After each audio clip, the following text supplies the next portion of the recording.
Shalom Israel, aquí el hermano Yezreal del Reino del Norte, trayendo un poco de edificación para ustedes negros, latinos, indígenas, que son el pueblo de Israel. Antes de empezar, quiero darle toda honra y respeto a Yahweh, Bahashem, Yahweh Shai, Brakatah, Rakakedash, que Yahweh viene siendo el nombre del Padre Todopoderoso, no Jehová, o Yahvé, o Dios, es Yahweh, el creador de todo, el anciano de días. Bahasham es en el nombre de, y Yahweh Shai es que ustedes le llaman Jesús o Cristo ignorantemente. Y doble honor a los maestros de la gran piedra molino, donde aprendí esta verdad.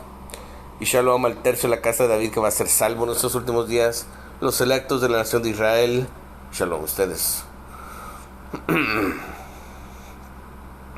Y Shalom a los pájaros pintos que están dispersados en las cuatro esquinas del mundo, que se ven como las otras naciones, pero regresan a la casa de Israel y están identificados por sus videos. Y Shalom a ustedes. ¿De qué vamos a hablar? Vamos a hablar cómo el pecado siempre ha estado desde el principio. Porque muchas personas piensan que nomás cuando Adán y Eva y que se comieron la manzana, que nada de eso existe en la Biblia. Pero que de ahí empezó el pecado. El pecado estaba ahí desde el principio, hermanos. Tienes que saber eso. Y aquí es un diálogo o una genealogía de Adán y Eva y sus hijos hasta Noé, ¿ok?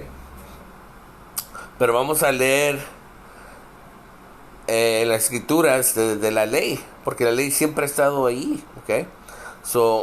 No es que desde el tiempo de Moisés tuvimos la ley siempre estuvo allí, pero era oral. Cuando digo oral es que nada estaba escrito, era por tradición, se hacía. Era dicho por los profetas, por Dios, porque había profetas en esos días también, ¿ok? No nomás en los tiempos después de Moisés, no, siempre ha habido profetas del principio, ¿ok? Hermanos, tienes que saber esas cosas. Vamos a las Santas Escrituras.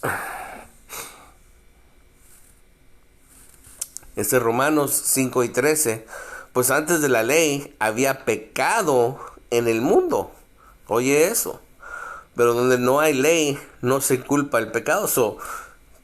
Si no había ley, no hay pecado, ¿ok? ¿Cómo es que a Caín, el sacrificio de Caín no fue aceptado del Señor? Que era un pecado, ¿ok? Y se enojó Caín y por eso mató a Abel, su hermano. ¿Cómo va a haber pecado?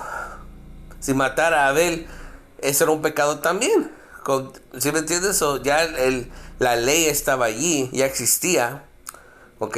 Pero no estaba escrita en formato y no dado, eran algo dado por oralmente, ¿ok, hermanos? Versículo 14. No obstante, reino la muerte desde Adán. La muerte es el pecado. Entonces es lo que estamos hablando, de ese pecado. Desde el tiempo de Adán, desde el principio estaba el pecado, ¿ok? Muerte. La muerte desde Adán hasta Moisés. Aún los que no pecaron en la manera de la transgresión de Adán, ¿ok? El cual es figura del que había de venir, ¿ok? El que va a venir es el Mesías. Porque hasta Enoc estaba hablando y no que era 14 de Adán. Él ya estaba hablando de la venida del Mesías. ¿El qué va a saber del Mesías si todavía no había nacido el Mesías? Si no había visto la ley y nada de esto, porque la ley es el Mesías. La ley representa al Mesías, el Salvador, ¿ok? Tienes que saber que la ley siempre ha estado con nosotros, ¿ok? Eso lo puedes leer en Lucas 1:70. Okay, que la ley estaba ahí desde el tiempo de los profetas, del principio de la creación del mundo. Lean eso. Okay, lean eso, que eso, los profetas estaban en el jardín profetizando de Yahweh Bashim Yahweh Shai desde el principio. Tienes que saber que eso siempre ha estado aquí. Yo sé que no nos han enseñado estas cosas, pero eso es lo que es, man. Okay, tienes que saber que el pecado, la ley, siempre ha existido. Y en el reino va a existir otra vez. ¿Ok? Todo el mundo va a tener que seguir la ley, estatutos del Padre Todopoderoso, aunque lo quieran o no. Eso es lo que va a crear un mejor mundo. Es como las otras naciones van a prosperar y va a haber paz en el mundo. Ahí está todo, hermanos. Tienes que saber que lo que nos han programado y dicho son puras mentiras. Tienes que saber que la ley siempre ha existido y va a existir.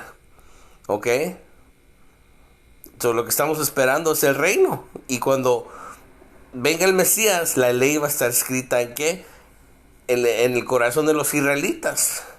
Pero las otras naciones no van a tener eso. Ellos van a ser carnales. Nosotros les vamos a tener que enseñar la ley y estatutos. ¿Ok? Pero los israelitas nunca más van a tener ellos que saber la ley. Porque la ley va a estar en ellos. Esa es la promesa del Padre Todopoderoso a sus hijos. Barakatah, Barakakadash, y doble honores a los maestros de la Gran Piedra Molino, donde aprendí esta verdad. Y el que tenga oídos escuchen. Shalom.